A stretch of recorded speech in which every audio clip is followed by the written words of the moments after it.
የስሙ ትርጓሜ አክሊል የሚሰኝ ከሰማዕታት ሁሉ በፊት የክርስቶስን ጽዋ የተቀበለ እርሱን ያስተማረውን መምህር ከነ ልጁ በክብር ይጠመቅ ዘንድ መንገድ የሆነው አንደበቱ ዲዳ የሆነውን ሰው በጆሮው የሕይወት ትንፋስ እፍ ብሎ የፈወሰው በጠላት አስማት ለሁለት ተሰንጥቆ የሞተን በሬ በእግዚአብሔር መልካም ፍቃድ መልሶ ሕይወት ዘርቶ ያስነሳ ኦሪትን በስርዓት ጥንቅቅ አድርጎ ተምሮ ደግሞ በአዲስ ኪዳን የተገኘ የእውነትን ቃል መስካሪ ሊወግሩት የተገኙትን ገዳዮች የሚያደርጉትን አያውቁምና ይቅር በላቸው ብሎ ይለመነ የሰማያትን ክብር በክብር አይኖቹ የተመለከተ በሀገራችን በኢትዮጵያ በመዲናዋ አዲስ አበባ ቤተክርስቲያኑ በአደባባይ የተተከለለት ቀዳሚ ሰማዕት ቅዱስ እስጢፋኖስ ነው። እስጢፋኖስ ጸጋና ኃይልን ተሞልቶ ድንቅን ሠራ በሕዝቡ መሃል ተገኝቶ። ዛሬ የቅዱስ እስጢፋኖስን ከትውልዱ እስከ ቀዳሚ ሰማዕትነት ያሳለፈውን ፍጹም ገድል በተአምርና በታሪክ ማስረጃዎች እየደገፍን እናቀርብላችኋለንና አብራችሁን ቆዩ።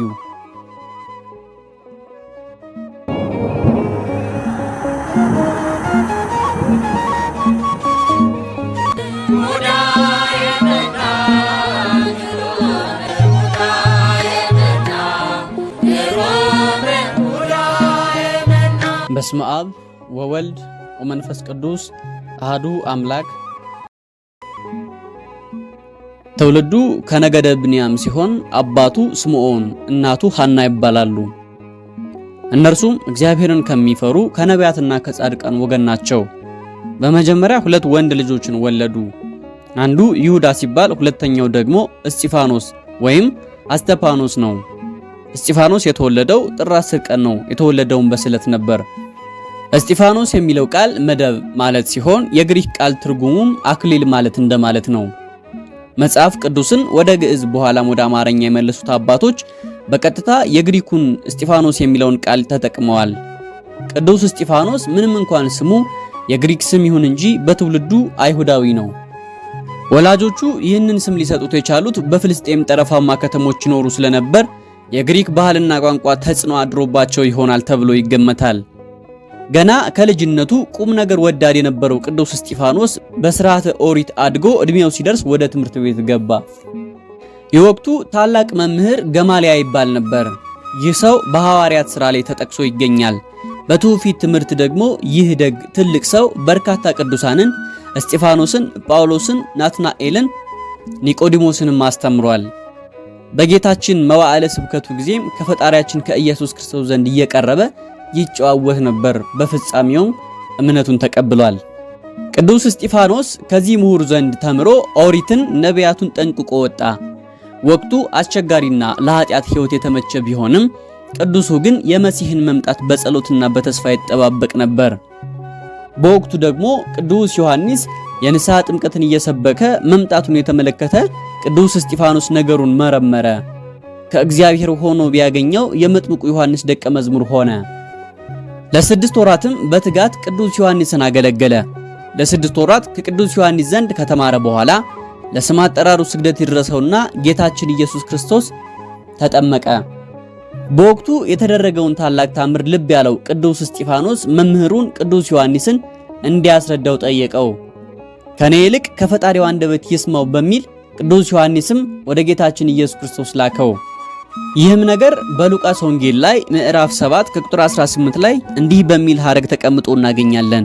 ደቀ መዛሙርቱም ለዮሐንስ እነዚህን ሁሉ አወሩ። ዮሐንስም ከደቀ መዛሙርቱ 2 ወደ እርሱ ጠርቶ የሚመጣው አንተ ነህን ወይስ ሌላውን እንጠብቅ ብሎ ወደ ኢየሱስ ላከ። ሰዎቹም ወደ እርሱ መጥተው መጥምቁ ዮሐንስ የሚመጣው አንተ ነህን ወይስ ሌላውን እንጠብቅ ብሎ ወደ አንተ ላከን አሉት። በዚያች ሰዓት ከደዌና ከስቃይ ከክፎች መናፍስትም ብዙዎችን ፈወሰ፣ ለብዙ ዕውሮችም ማየትን ሰጠ።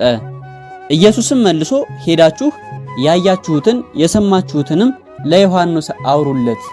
ዕውሮች ያያሉ፣ አንካሳዎችም ይሄዳሉ፣ ለምጻሞችም ይነጻሉ፣ ደንቆሮችም ይሰማሉ፣ ሙታንም ይነሳሉ፣ ለድሃዎችም ወንጌል ይሰበካል፣ በኔም የማይሰናከለው ሁሉ ብፁዕ ነው አላቸው ሲል ይነግረናል።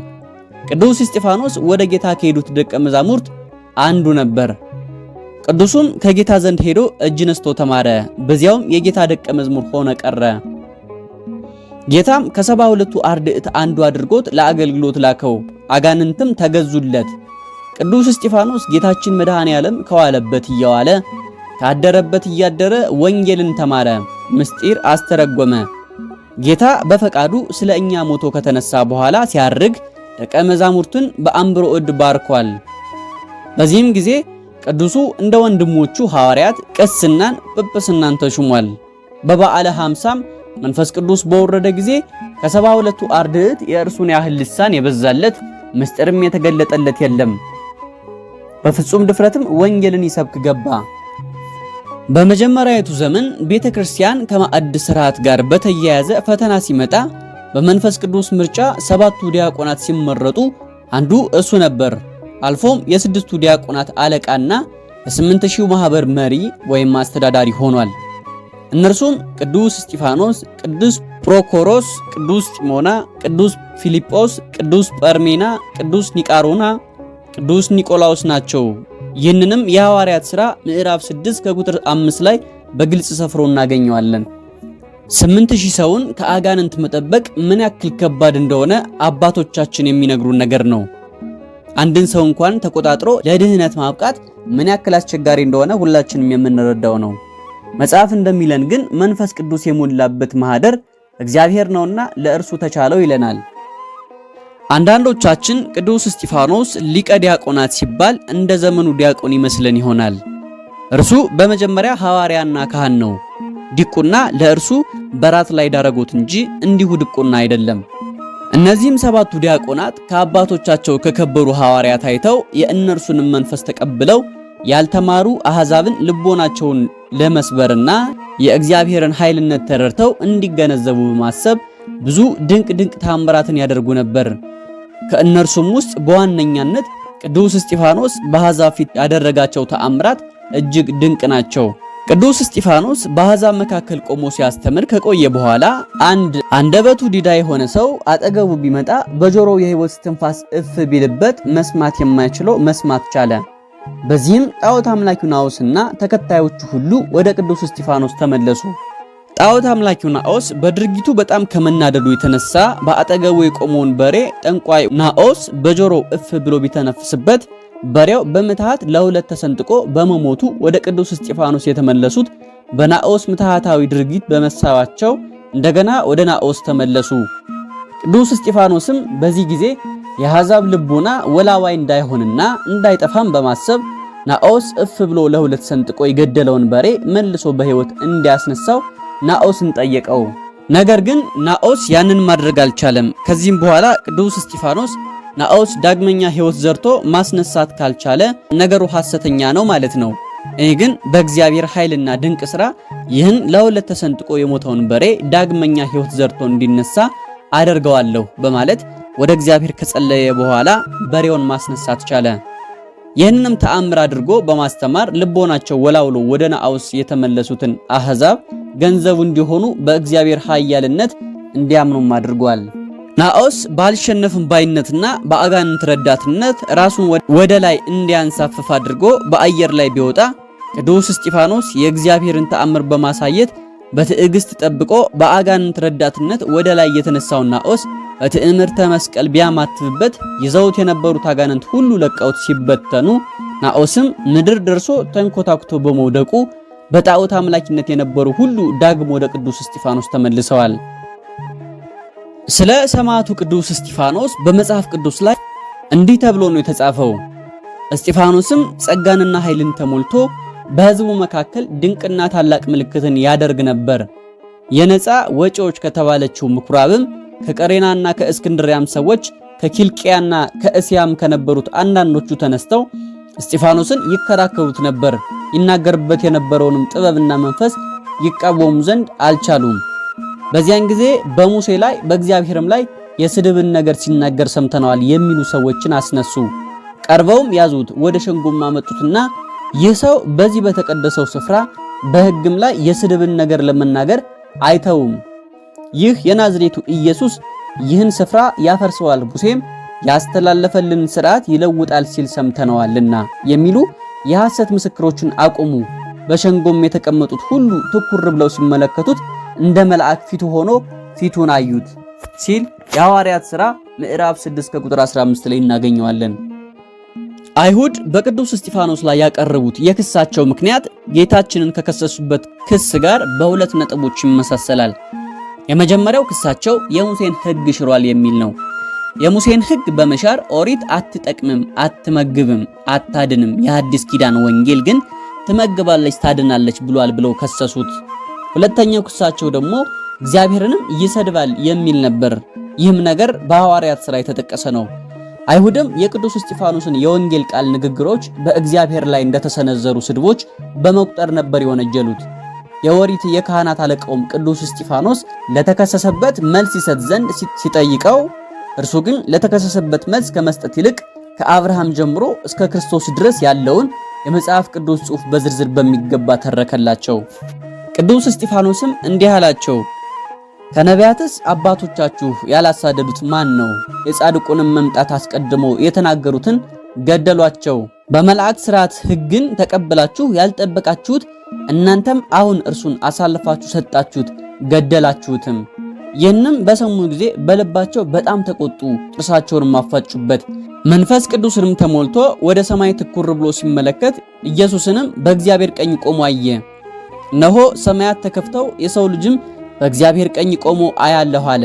በታላቅ ድምፅም እየጮሁ ጆሮአቸውን ደፈኑ። በአንድ ልብ ሆነውም ወደ እርሱ ሮጡ። ከከተማም ወደ ውጭ አውጥተው ወገሩት። ምስክሮቹም ልብሳቸውን ሳውል በሚሉት በአንድ ጎበዝ እግር አጠገብ አኖሩ። እስጢፋኖስም ጌታ ኢየሱስ ሆይ ነፍሴን ተቀበል ብሎ ሲጠራ ይወግሩት ነበር። ተንበርክኮ ጌታ ሆይ ይህን ኃጢአት አትቁጠርባቸው ብሎ በታላቅ ድምፅ ጮኸ። ይህንም ብሎ አንቀላፋ። ሳውልም በእርሱ መገደል ተስማምቶ ነበር። ቅዱስ እስጢፋኖስ ስለ ንጽህናው፣ ስለ ድንግልናው፣ ስለ ሰማዕትነቱ፣ ስለ ተጋደለውና ስለ ስብከቱ፣ ስለ ተአምራቱ 3 አክሊላትን ተቀዳጅቷል። ቅዱስ እስጢፋኖስ አምላኩን ክርስቶስን በብዙ ነገር መስሏል። በመጨረሻዋ የመሞቻዋ ሰዓት ላይ እንኳን ሆኖ አምላኩን አብነት አድርጎ ተገኝቷል። ጌታችን ነፍሴን ተቀበላት እንዳለ ሁሉ ቅዱስ እስጢፋኖስም አቤቱ ጌታ ሆይ ነፍሴን ተቀበላት ብሏል። ጌታችን አባት ሆይ የሚያደርጉትን አያውቁምና ይቅር በላቸው እንዳለ እስጢፋኖስም ጌታ ሆይ ይህን ኃጢአት አትቆጥርባቸው የሚያደርጉትን አያውቁምና በማለት ለገዳዮቹ ምሕረትን ለምኗል። በጌታችን ጸሎት እነ ፊያታዊ ዘየማንን ጨምሮ እልፍ ነፍሳት ወደ ንስሐ ተመልሰው ገነት መንግሥተ ሰማያትን እንደወረሱ ሁሉ በቅዱስ እስጢፋኖስም ጸሎት ብዙ ነፍሳት ድነው ገነት መንግሥተ ሰማያት ወርሰዋል። የጌታችን ቅዱስ መስቀል እልፍ ሙታንን ያስነሳ ድውያንን ይፈውስ እንደነበር ሁሉ የቅዱስ እስጢፋኖስም አጽም ሙታንን ያስነሳ ድውያንን ይፈውስ ነበር። ቅዱስ እስጢፋኖስ የተወገረበት ድንጋይ 7 አብያተ ክርስቲያናትን ታንጸውበታል። የቅዱስ እስጢፋኖስ ልደቱና ዕረፍቱ ጥር 1 ቀን ነው። ምዕመናንም ስጋውን ወስደው በክብር ቀበሩት። ጥቅምት 17 የተሾመበት ነው። መስከረም 15 ቀን ፍልሰተ ስጋው ነው። የቅዱስ እስጢፋኖስ ቅዱስ አጽሙ ሙትን ያስነሳ ድውይን ይፈውስ ነበርና አይሁድ በቅናት ተነስተው በጌታችን ቅዱስ መስቀል የቅዱስ እስጢፋኖስን አጽም አርቀው በመቆፈር ቀብረው በላዩም ቆሻሻ በመጣል ለ300 ዓመት ያህል ተቀብሮ ኖሮ በመጨረሻ በፈቃደ እግዚአብሔር እንደ ቅዱስ መስቀሉ ተቆፍሮ በመውጣት መስከረም 15 ቀን ቅዱስ አጽሙ ወጥቶ በክብር በስሙ በታነጸው ቤተክርስቲያን በክብር ተቀምጧል። ይኸውም የሆነው እንዲህ ነበር። ሰማዕቱ ቅዱስ እስጢፋኖስ ካረፈ ከ300 ዓመት በላይ በሆነ ጊዜ ጻድቁ ንጉሥ ቆስጠንጢኖስ ሲነግስና ሃይማኖትን በመላው ዓለም አቀና። ተዘግተው የነበሩ ገዳማትና አብያተ ክርስቲያንም ተከፈቱ። በዚያም ወቅት የቅዱስ እስጢፋኖስ ስጋው በሚገኝበት በኢየሩሳሌም አካባቢ ሉኪያኖስ ለሚባል ሰው ቅዱስ እስጢፋኖስ በራእይ ተገለጠለትና እኔ እስጢፋኖስ ነኝ፣ ስጋዬ በዚህ ቦታ ተቀብሯል በማለት ስጋውን ያወጡ ዘንድ አዘዘው። ሉኪያኖስም ለኢየሩሳሌም ኤጲስቆጶስ ሄዶ ነገረውና ወደ ቦታው ሄደው ሲቆፍሩ ታላቅ ንውጽ ውስጥ ሆነና ሳጥኑ ተገኘ። ከሳጥኑም እጅግ ደስ የሚል መዓዛም ወጣ። በዚያም ቦታ ቅዱሳን መላእክት ሲያመሰግኑ ተሰማ። ኤጲስቆጶሳቱና ካህናቱም የቅዱስ እስጢፋኖስን ስጋ በክብር በታላቅ ዝማሬ ወስደው አስቀመጡት። ከዚህም በኋላ እንዲህ ሆነ። በኢየሩሳሌም የሚኖር የቁስጥንጥንያ ተወላጅ የሆነ ስሙ እለእስክንድሮስ የሚባል ሰው ነበር። እርሱም ለቅዱስ እስጢፋኖስ ውብ የሆነች ቤተክርስቲያን ሰርቶለት ስጋውን አፍልሰው በዚያ በክብር አኖሩት። ከ5 ዓመት በኋላ ለእስክንድሮስ አረፈና ሚስቱ በቅዱስ እስጢፋኖስ አስክሬን ጎን ቀበረችው። ከሌላ 5 ዓመትም በኋላ ሚስቱ የባሏን አስክሬን ወደ ቁስጥንጥንያ ሀገር ይዛ ልትሄድ አስባ ወደ መቃብሩ ስትሄድ የባሏን አስክሬን የወሰደች መስሏት በእግዚአብሔር ፈቃድ ቅዱስ እስጢፋኖስን ሳጥን ወስዳ እስከ አስቃላን ከተማ ድረስ ተሸከመችውና በመርከብ ተሳፍራ ወደ ቁስጥንጥንያ ሄደች። የእለእስክንድሮስ ሚስት በመርከብ ስትጓዝ ጣዕም ያለው የመላእክትን ዝማሬ ሰማች። ልታየውን በተነሳች ጊዜ ሳጥኑ የቅዱስ እስጢፋኖስ ሥጋ ያለበት መሆኑን አወቀች። ወደ ኢየሩሳሌም ለመመለስ አልተቻላትም። ይልቁንም ይህ እንዲሆን የእግዚአብሔር ፍቃድ መሆኑን አውቃ ለዚህ ክብር ስላበቃት አመሰገነች። ቁስጥንጥንያም እንደደረሰች ለሊቀ ጳጳሱ በእግዚአብሔር ፈቃድ የቅዱስ እስጢፋኖስን ሥጋ ይዛ እንደመጣች ላከችበት። ካህናቱና ሕዝቡም ሁሉ በታላቅ ደስታ ወጥተው በክብር ተቀበሏት። ከሥጋውም ብዙ ተአምራት ተገልጠው ታዩ። ከዚህም በኋላ ሥጋውን በበቅሎ ይዘው ሲወስዱ ቆስጠንጢኖስ ከሚባል ቦታ ሲደርሱ ቅዱስ እስጢፋኖስን ሥጋ የያዘችው በቅሎ አልንቀሳቀሳለች። እግዚአብሔር የቅዱስ እስጢፋኖስ ሥጋው በዚህ ቦታ እንዲኖር የፈቀደ መሆኑን አወቁ። ሥጋው የተጫነው በቅሎም በሰው አንደበት የቅዱስ እስጢፋኖስ ሥጋ በዚህ ሊያኖሩ ይገባል ብሎ ተናገረ። ይህንንም ያዩና የሰሙ ሁሉ እጅግ አደነቁ። የበለዓምን አህያ ያናገረ አምላክ አሁንም የቅዱስ እስጢፋኖስን ሥጋ የተሸከመችውን በቅሎ እንዳናገራ ታውቀው ደስ አላቸው። የሀገሪቱም ንጉሥ በቦታው ላይ ውብ ቤተክርስቲያን ሰርተውለት ሥጋውን በውስጧ በክብር አኖሩ። ከሥጋውም ብዙ አስገራሚ ተአምራት ተፈጽመው ታዩ። የቅዱስ እስጢፋኖስ ረድኤት በረከቱ ይደርብን፣ በጸሎቱም ይማረን። ውድ የክርስቶስ ቤተሰቦች የዛሬው መርሃ ግብራችን የሰማዕታት ተጋድሎና ፍቅር በምን ያክል ስቃይና ትጋት የታጀበ መሆኑን በመጠኑም ተረድታችሁበታል ብለን እናስባለን። ይህንን ቪዲዮ ከወደዳችሁት ላይክ ማድረግና ሼር በማድረግ ለሌሎች ማካፈልን አትርሱ። በተጨማሪም መንፈሳዊ ይዘት ያላቸው ቪዲዮዎች እንዳያመልጧችሁ ሰብስክራይብ ያድርጉ። አስተያየትም ካለዎት በሐሳብ መስጫው ሳጥን ውስጥ አስተያየቱን ይለግሱን። ሰላም እግዚአብሔር ከሁላችሁ ጋር ይሁን። እስከሚቀጥለው መርሃ ግብራችን ቆይታችን በጸሎት በትጋት በክርስቲያናዊ ስነ ምግባር በታጀበ መልክ ይሁን እያልን በቀጣይ እስከምንገናኝ ቸርን ሰንብት። ወስብሐት ለእግዚአብሔር ወለወላዲቱ ድንግል ወለመስቀሉ ክቡር። ይቆየን።